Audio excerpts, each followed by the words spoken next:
Have you ever dreamed of being on the block? Or are you willing to take on the tools and become a DIY renovator?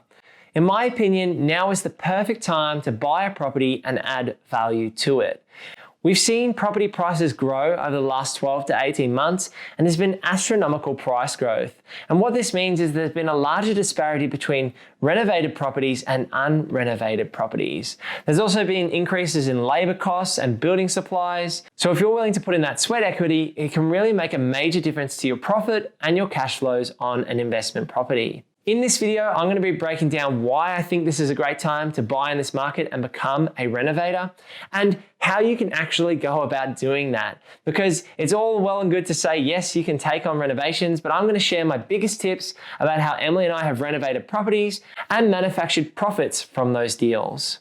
Before we kick off, make sure you drop a like on this video, subscribe to the channel down below, and head over to purposeproperty.com.au if you're looking for a Brisbane buyer's agent. Now, why do I think this is a fantastic time to become a renovator, especially a DIY renovator? We've seen the massive price growth in the Brisbane market, and not just in Brisbane, across all of the major capital cities. That price growth has seen disparity between renovated and unrenovated properties. You'll have noticed that prices of building materials like timber, steel, painting supplies have all increased due to demand and the lack of availability in some markets. That's making it more expensive to actually get the materials to put into a property.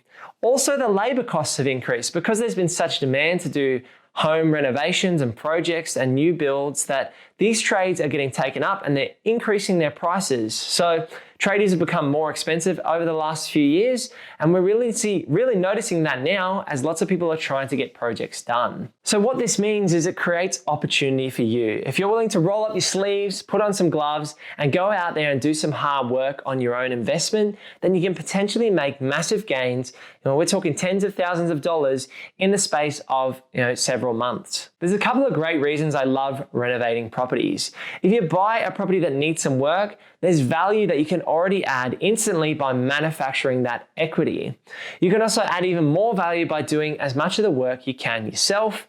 And the third thing is it really cushions you if the market sees price declines. There's been talks about the market falling and there being price declines. And if you buy a property that needs work or a renovator, you're really buying closer to land value. And land is what appreciates and buildings depreciate. So over the long term, if you can maximize the land value when you buy the property and then add value to it, you can then claim your depreciation and your tax deductions and get potential higher rental increases as well. So you've gotten this far through the video, and now it's time for me to share my biggest tips about being a renovator. The first one is to not do everything yourself.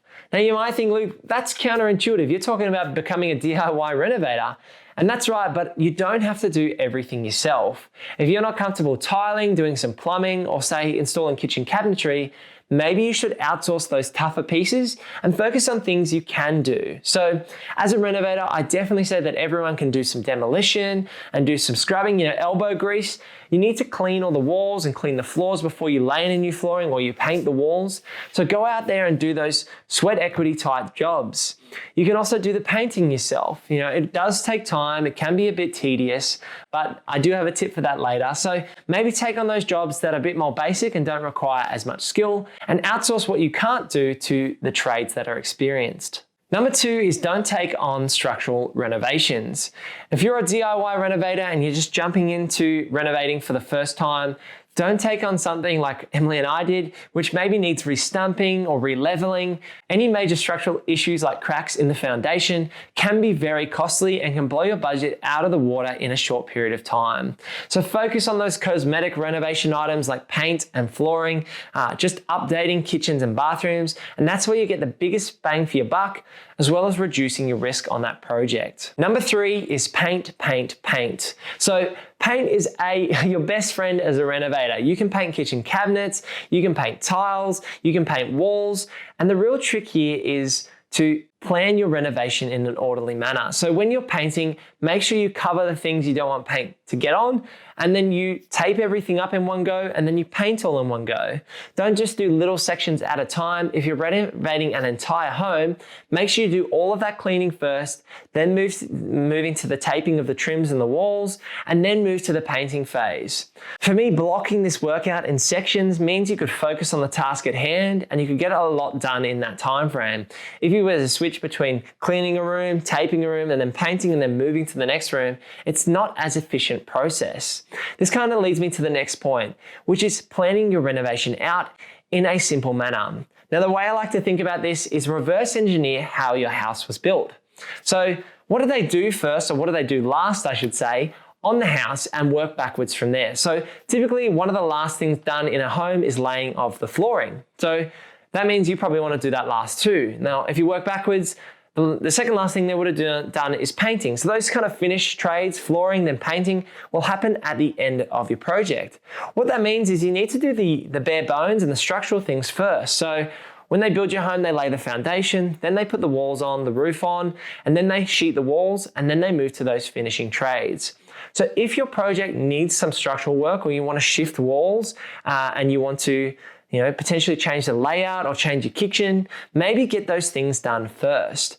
But my ideal renovation is one that you don't actually have to do much of that work, and you're starting with the finishing trades. Get that order right, because it can make a big difference in terms of extra work you might have to end up doing. For example, on all the projects you may have seen on my YouTube channel, Emily and I always do the floors before we do the painting. So typically we'll do the kitchens and bathrooms, then we'll move to the floors, and then we'll move to the painting. If you go back and watch the Baby Queenslander series, or this property here, the Triple Gable Queenslander, so you see we try and tackle the big things first. We did our demolition first, then we framed up the walls and sheeted them and fixed any flooring that might need fixing. Then we moved to installing kitchen cabinetries and finishing off bathrooms. And finally we moved to painting, then flooring. So demo, structurals, sheeting, kitchens and bathrooms, painting, then finally flooring. The real reason I harp on about this is because if you do your flooring before you're painting and you spill any drops of paint on your brand new floors, it can cause a lot of effort and a lot of heartache if that situation arises. So in my mind, if you're going to renovate an entire place, which is very efficient, do your painting first and do your flooring last. Now, my last big tip here, if you're looking to do a DIY renovation, is rip out as little as possible. You might be excited, you've seen it on the block, they tear out these entire old homes and start basically fresh. Now, in my opinion, if you've got good bones and something that you can work with, try and uplift what you've got there rather than start from scratch. I've got two great examples. So in the Baby Queenslander, we had a kitchen, there were some cabinets already there, and they were on slightly angled handles, and it was a bit of a weird color, it was like a light pink, and we managed to pull the handles off, fill the handles with wood putty, paint up the cabinets and add new handles and keep everything in place. We just replaced the bench tops and refinished all of the cabinetry there.